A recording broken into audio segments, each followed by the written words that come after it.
പദ്ധതി വിഹിതം വെട്ടിക്കുറച്ച് ഗ്രാമവികസനം അട്ടിമറിച്ച UDF സർക്കാരിനെതിരെ LDF വെങ്കിടങ്ങ് പഞ്ചായത്ത് കമ്മിറ്റിയുടെ നേതൃത്വത്തിൽ വെങ്കിടങ്ങ് സെന്ററിൽ നിന്നും പഞ്ചായത്തിലേക്ക് മാർച്ചും ധർണയും സംഘടിപ്പിച്ചു. CPIM Manalur area secretary PA Rameshan march ഉദ്ഘാടനം ചെയ്തു. INL പ്രതിനിധി RP റഷീദ് അധ്യക്ഷനായി. മാർച്ചിൽ CPI local secretary CR Dileep, KK Babu, KA Balakrishnan, ജനപ്രതിനിധികളായ MK Ambika, EV Prabeesh, PU Abhijith, Shobhana Murali, മുൻ പഞ്ചായത്ത് പ്രസിഡന്റുമാരായ Kochappan Vadakkan, Sheeja Rajeev, farmers bank president M Manishankar, PV Ali എന്നിവർ സംസാരിച്ചു. ജനപ്രതിനിധികൾ, പാർട്ടി പ്രവർത്തകർ എന്നിവർ മാർച്ചിൽ പങ്കെടുത്തു. നമ്മൾ വികസന രംഗത്ത്, ക്ഷേമരംഗത്ത് ഈ രാജ്യത്ത് ഒന്നാമതായ സംസ്ഥാനമാണ് കേരളം. ഈ ലോകത്തിന് മാതൃകയായ സംസ്ഥാനമാണ് ഈ കേരളം.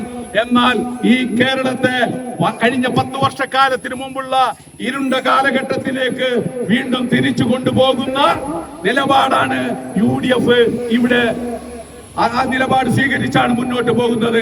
അതിനെതിരായി ഈ നാടിനകത്തുള്ള മുഴുവൻ ജനങ്ങളെയും അണിനിരത്തിക്കൊണ്ട് വലിയ പ്രക്ഷോഭങ്ങൾ ഉയർത്തിക്കൊണ്ടുവരണം എന്നാണ് ഇടതുപക്ഷ ജനാധിപത്യ മുന്നണി തീരുമാനിച്ചിട്ടുള്ളത്.